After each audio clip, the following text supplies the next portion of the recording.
Rendition of When the Saints Go Marching In. Yeah, of course. With the new words in translation, when that Russian ship. Yes.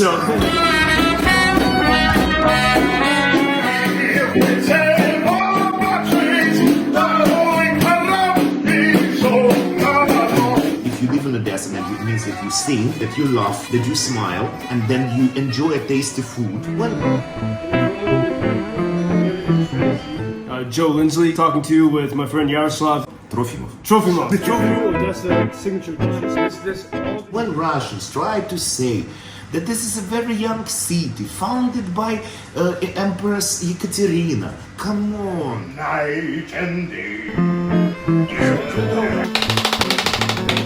This is our feels. This is our.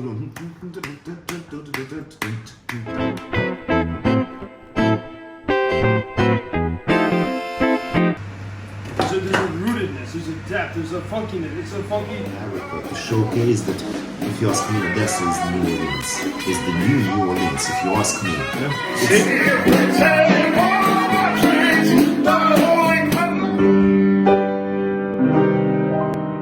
That's how it sounds.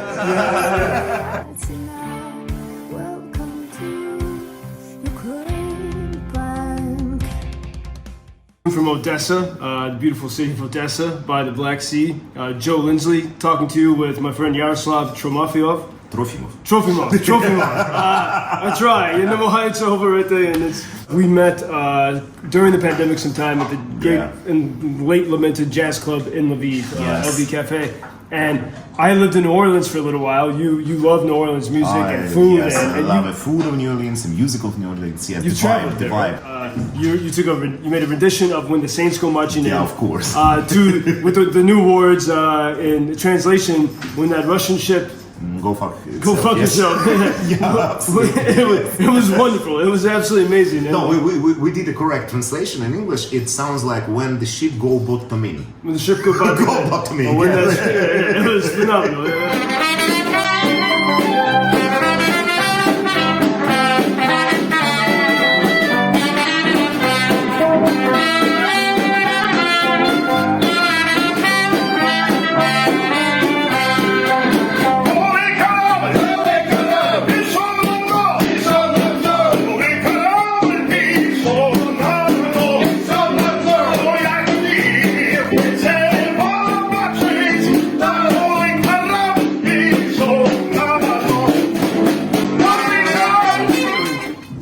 Especially during that time of the war, everyone was, it was very terrifying days for everyone. But to see music and even humor, it's required. It's sometimes it's critically required, because the main point of this war is to play music and to write jokes and to live and to laugh. It's exactly the point why we are fighting. Because we're just fighting for our identity. We're fighting not for a land. We're not fighting for a gas or some soils. No, we're fighting for our identity. We're fighting for the right not to survive, but to live. And living, especially in Odessa, means if you live in Odessa, then it means that you sing, that you laugh, that you smile, and then you enjoy a tasty food. Even if you don't have money, you can do something from one tomato and one onion. It still be very tasty. That's why I love New Orleans, because it seems to me that New Orleans is very similar to Odessa by the vibe, by the concept at all. Because New Orleans people just are taking something from the sea and turning this something into beautiful dishes. They just coming on the balconies and singing from the balconies, exactly as we do here from the balcony of the jazz club. They doing a lot of music, even if they don't know how to play the musical instruments, how it was historically, but they just want to share the vibe, and they do it perfectly. That's exactly what Odessa culture is about, and Ukrainian culture in a very big part of itself. Because you used to live in Lviv, and Lviv jazz society is sophisticated, like a good wine. We have that kind of guys in Odessa, but if you ask me, especially the part of the jazz and blues community of Odessa, which I represent, it's something absolutely not like in Lviv. It's something when we sing with the full, with the full breath, when we, I don't know, opening the heart wide, and then we play the music just because we cannot shut up. You can't contain. That's what we do. What is it in the Ukrainian soul that helped create, for example, that made jazz music flourish here? You know, Ukrainian soul. It's very much about freedom. That's what when I see right now how Great Britain and America supports us more than every other country, maybe except of Poland, of course. I feel that maybe first time in modern history we're still we're reunited by the soul, because Ukrainians was always driven by extreme crave for freedom, freedom of self-identification, freedom of culture, freedom of thoughts, which is very much similar to the American culture for me. It's oh my gosh, it's so similar. That's why I'm always, always scared when people say, okay, Russians and Ukrainians, they are kind of a brothers, they are kind of, no, come on. Current modern, I never been, I never been in a bus, I never used a time machine.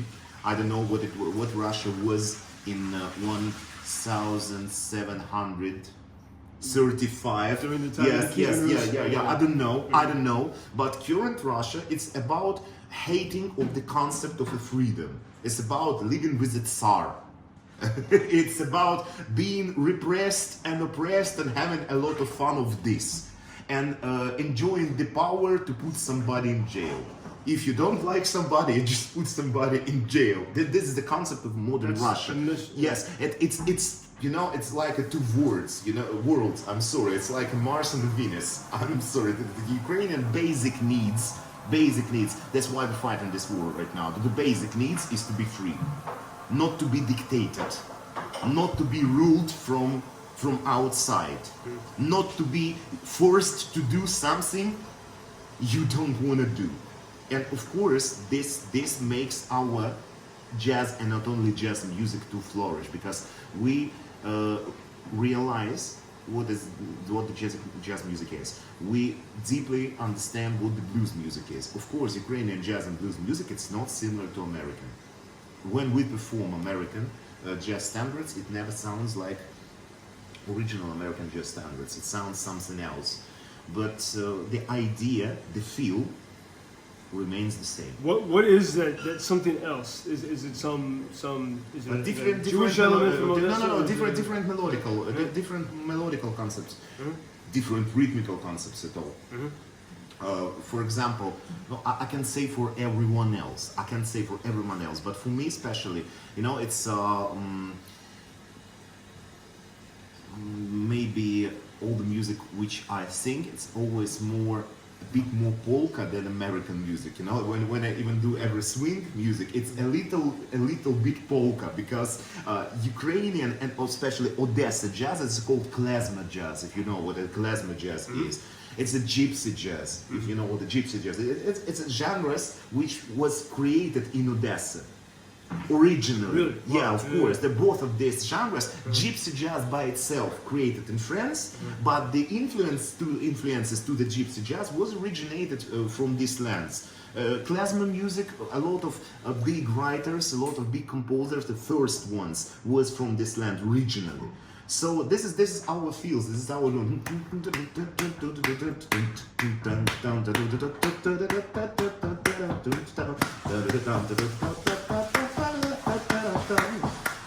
That kind of. That's the Odesa sound. You can call that the Odesa sound. Yes. That's why when I will perform, if we'll put New Orleans band and Odessa band and give the same track, we will have the same sunny feel, this very comparable vibe, but a different groove.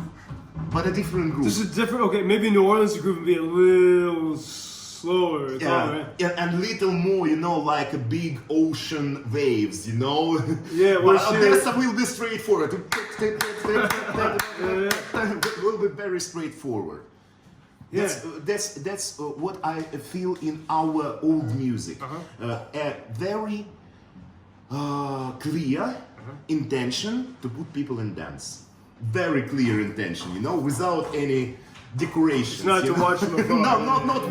not watch us, not listen to us, dance with us and think with us. For example, very typical for America is a sing-along, but the sing-along is very typical to us.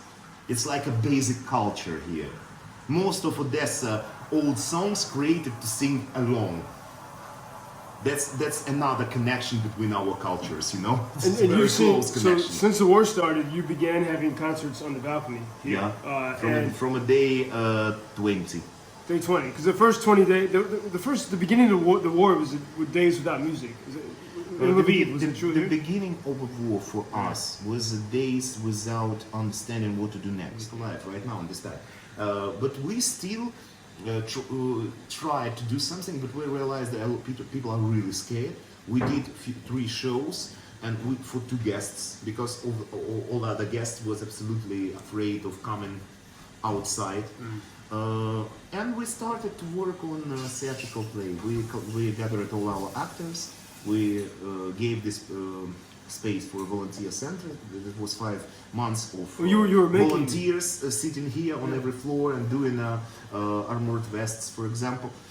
And we just sit in a small room on the first floor and started to write a new theatrical play, which was premiered 8 days ago from now. I mean, when we're speaking about, which Is a play about life in wartime, or no, absolutely no. Yeah. It's about great danger of living in the past. Oh. About the greatest danger of trying to live a life which you used to have, and the more greater danger of trying to live of life which you never had before, but you only seen on pictures. It's about a tragedy of nostalgia. It's about, it's called The City of Dreams. It's a very big play. It consists of 10 parts of 3 hours each. It's theatrical series. We call it theatrical series. It's very big story about our nearest future, when the whole world decided to live in the past and dream more than stay awake. this gives dream more than stay awake.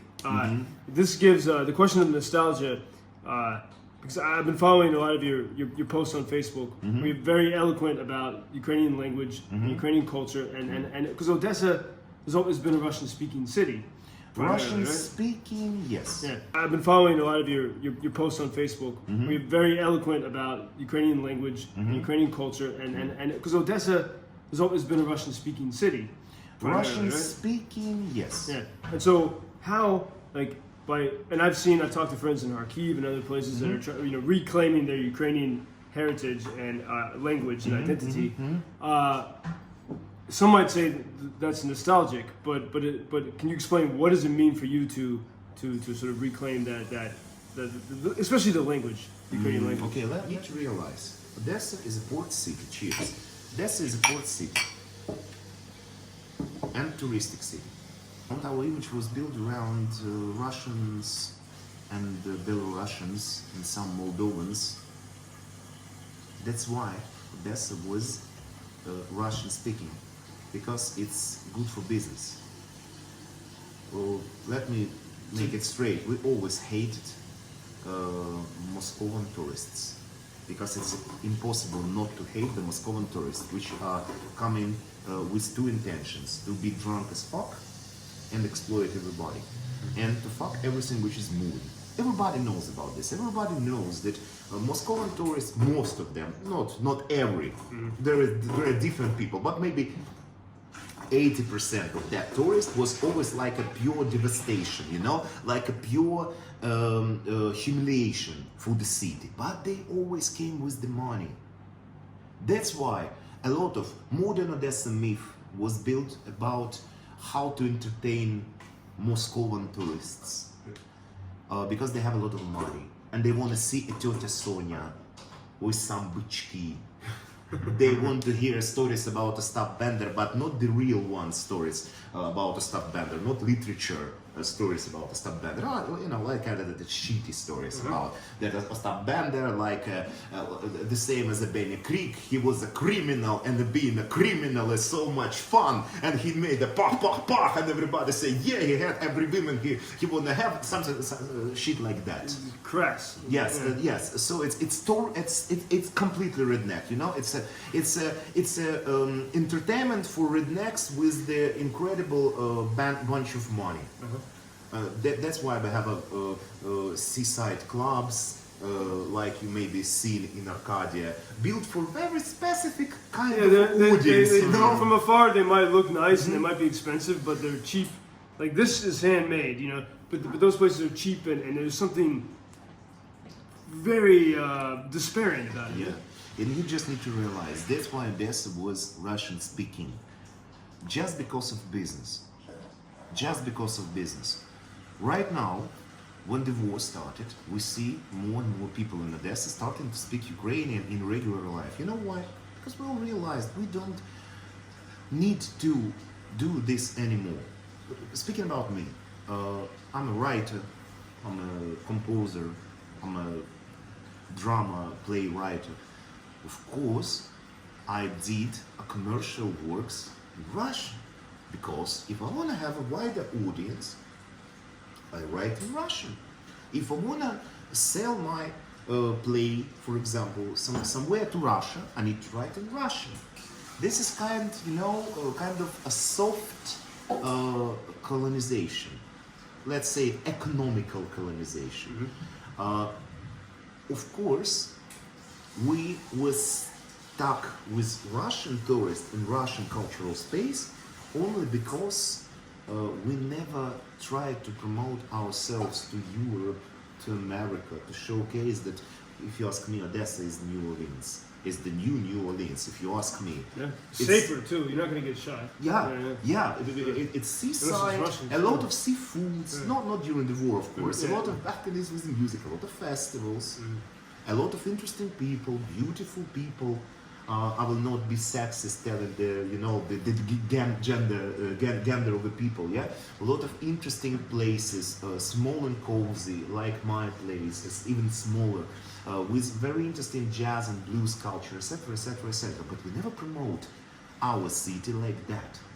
We stuck with the concept of Odessa is like a capital of humor for people from Russia, Belarus, and maybe sometimes Moldova.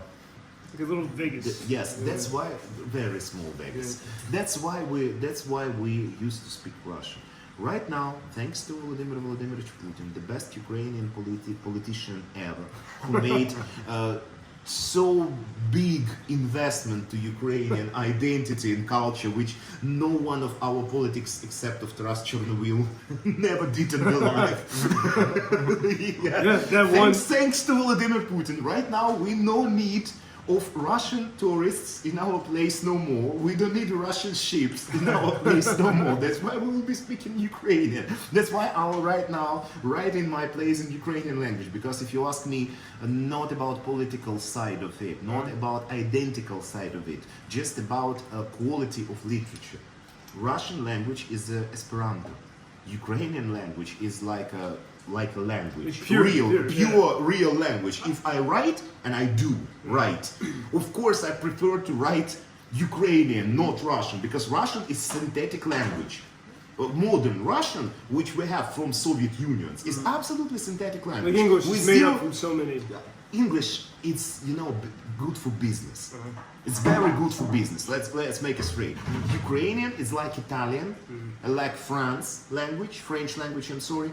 It's made for art. It's made for self-expression in the best possible way. English language is built for every people to understand everybody. It's very good for this, perfect for this. And it's good for literature. It's good, absolutely good. Russian language is made to dissolve other languages.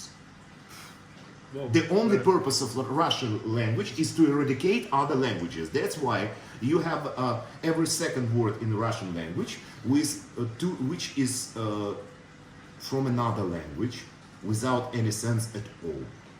For example, they say наказание, punishment. No, наказ, Ukrainian наказ, it's order. Wow. It has no sense. It has no sense. And also because the Ukrainian idea of order is like in the chaos of people in society working together, you get order. In Ukrainian language you say злочин, українською дякую, кара. злочин і кара, чи покарання. Злочин, evil doing, злочин. Zlo, evil, yeah. Russian, преступление. You know what does it mean? No. To go through the red line.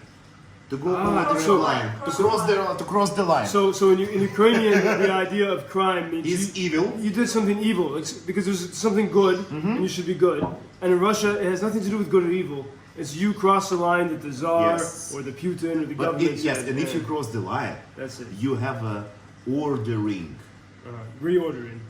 Ordering, наказание, ordering, pushing you somewhere, giving you new orders. Because Ukrainians also love to cross the line. Of course, we don't think this is a преступление.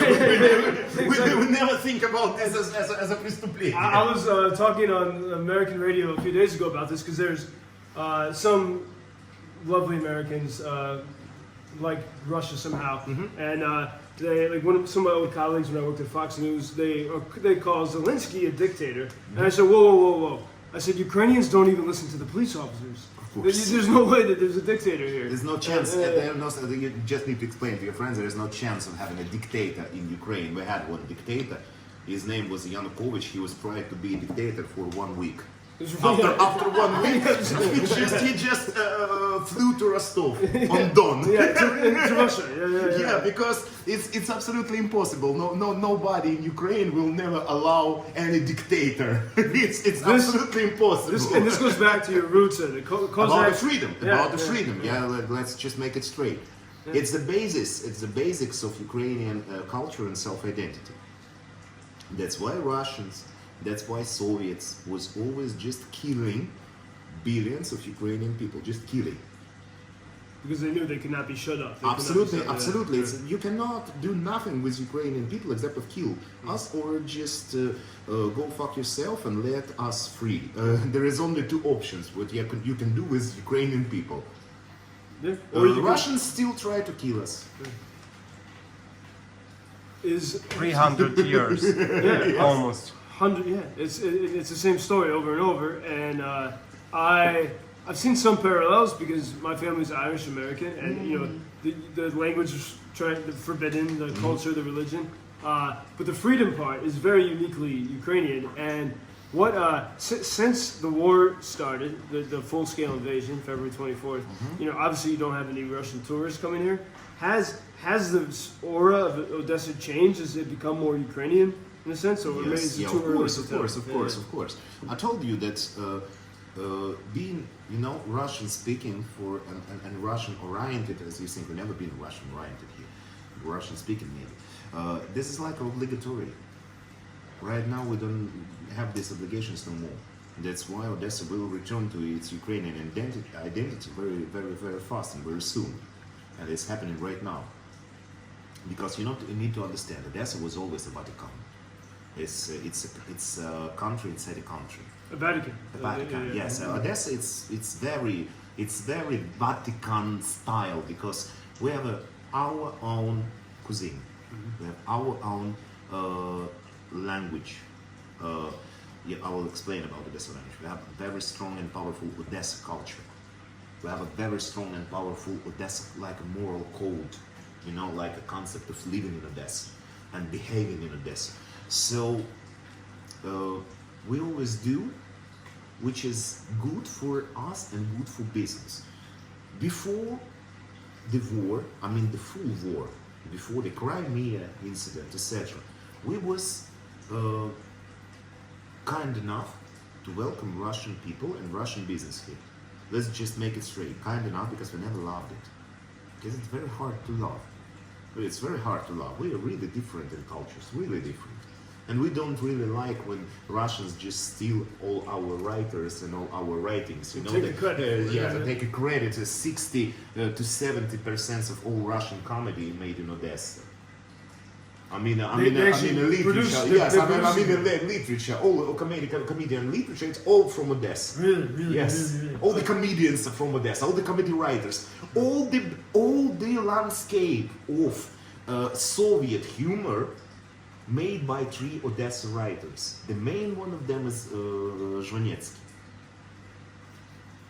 Because the city had a culture that gave birth to humor. Yes, because the And- city is pretty unique. The city is pretty unique. And when Russians try to say that this is a very young city founded by Empress Ekaterina,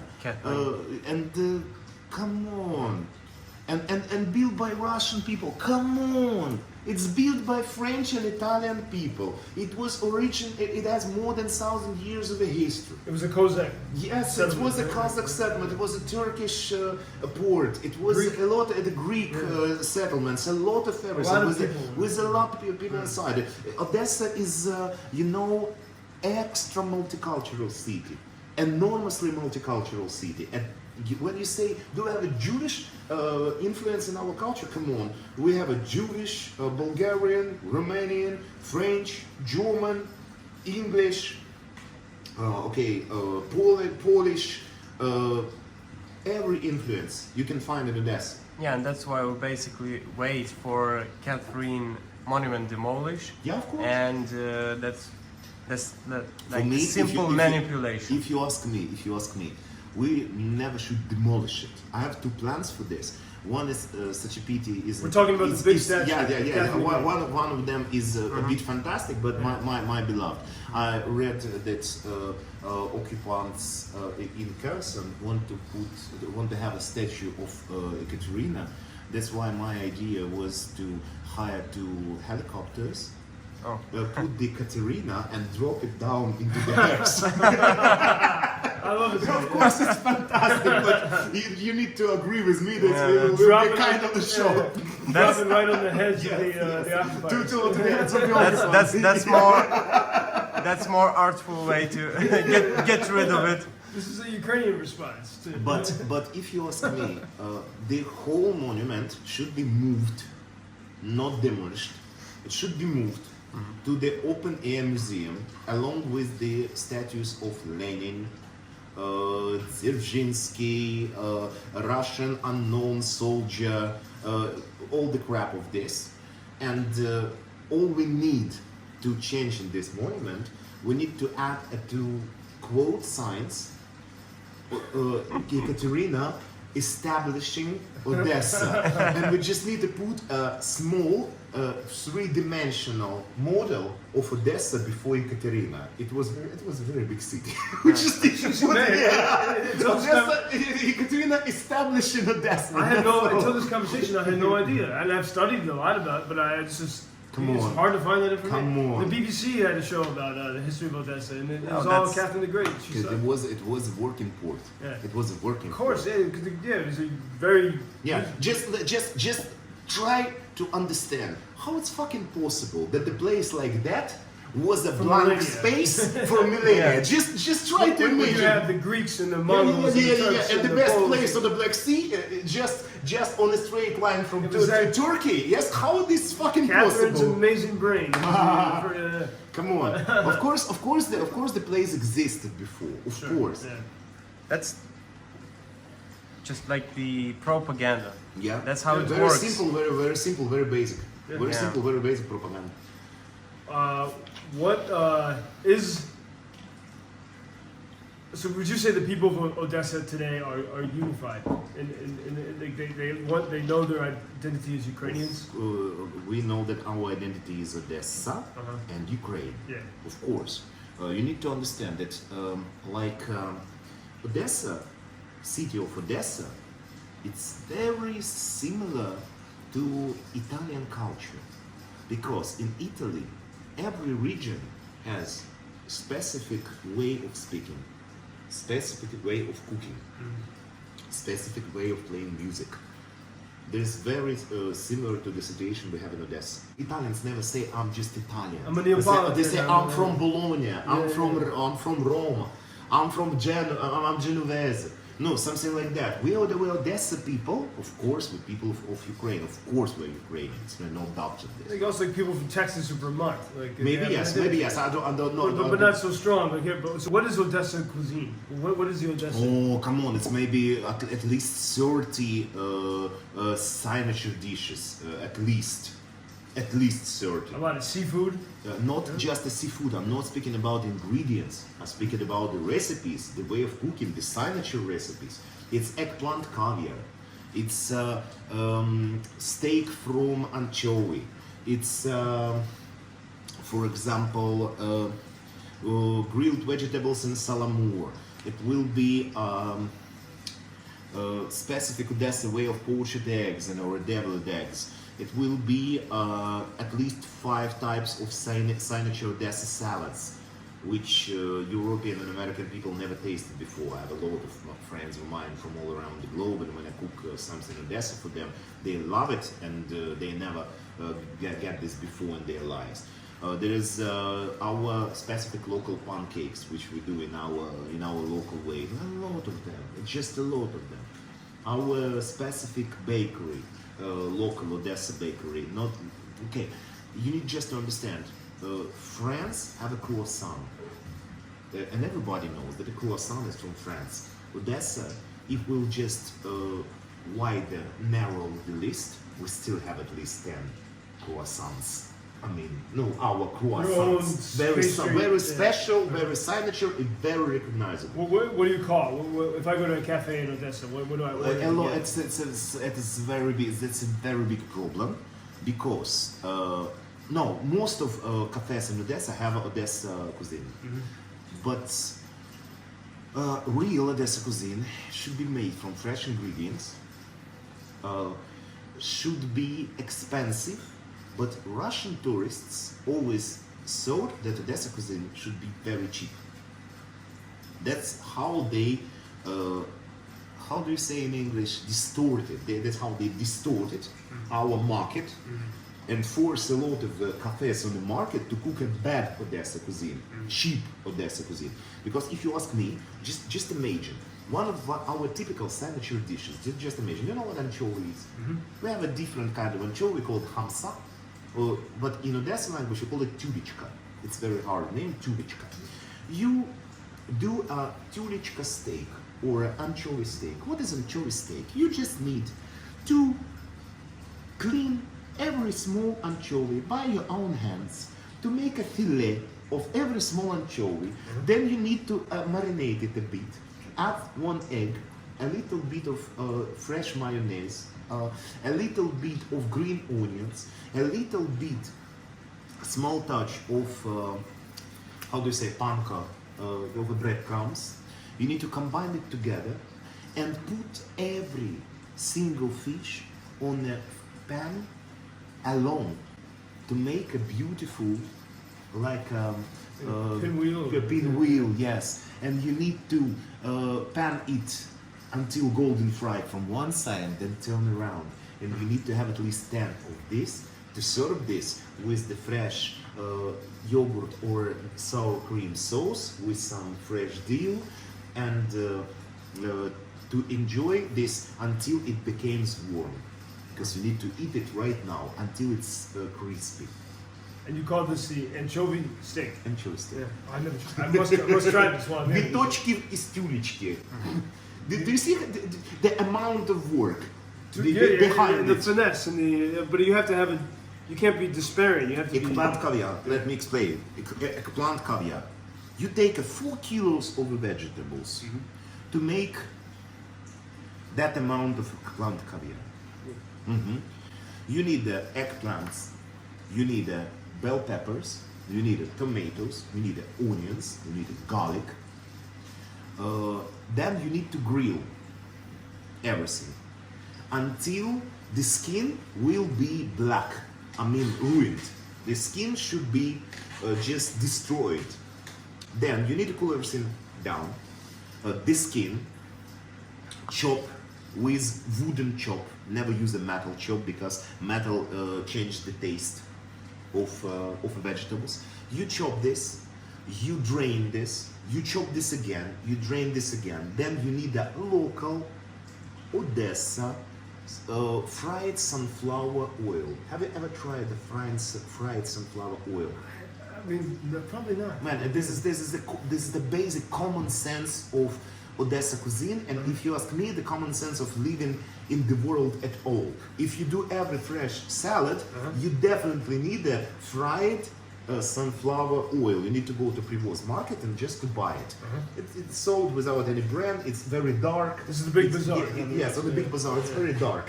When you first time in your life put this oil to the basic, I don't know, tomato, onion, and cucumber salad, you will just reopen your world because it's very deep taste. It's 10 times more strong and intense than extra virgin olive oil. This, which is very, you know, signature for Greek culture, Italian culture, etc. But it's much stronger. It's, by the way, you know why it's not popular all around the world? I will easily explain to you. You can't use it for nothing except of salads. You can't fry on it. You can't cook on it. You can't marinate with it. You can only add this to salad. This makes this kind of oil commercially absolutely unprofitable. It only has one use. It only has one use. But it does amazing things. Yeah, it does amazing things, yes. Then, okay, you chop everything, you remove the water. A lot of times you add a chopped garlic. You add a chopped, small, very thinly chopped parsley. You combine this together. You add sunflower oil. You add a vinegar. You need a local, proper local spirit vinegar. Never add I don't know, apple vinegar or a wine vinegar. You just destroy a taste. You need a good classical old spirit vinegar. You combine this together. You need to give it at least 3 hours to sit and to unite with the taste. You're removing the water again. And from the full table of the vegetables, you have a small amount. That's why we call it caviar. Because caviar is very expensive. And this eggplant caviar is very expensive.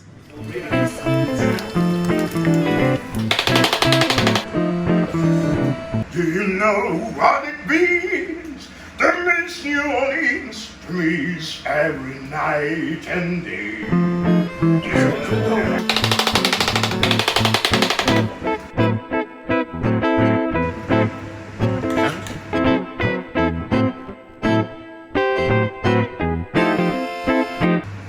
There's a rootedness, there's a depth, there's a funkiness, it's a jazz food in a way. Yes, I think. yes, it's soul food.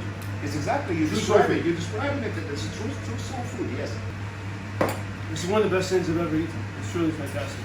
Here, cooked in an Odessa shelter. We have no idea if there's an aerated alarm or not. We can't hear anything yet. We don't have phones to but Just in case. just in case.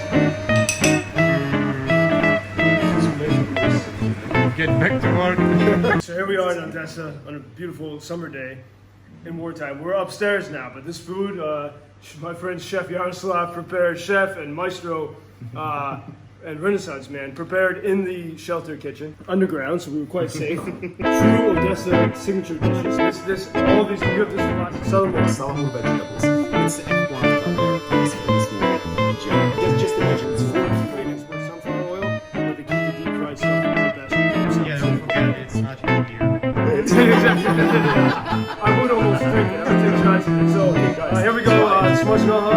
Thank you, chef. Thank you all for the hospitality.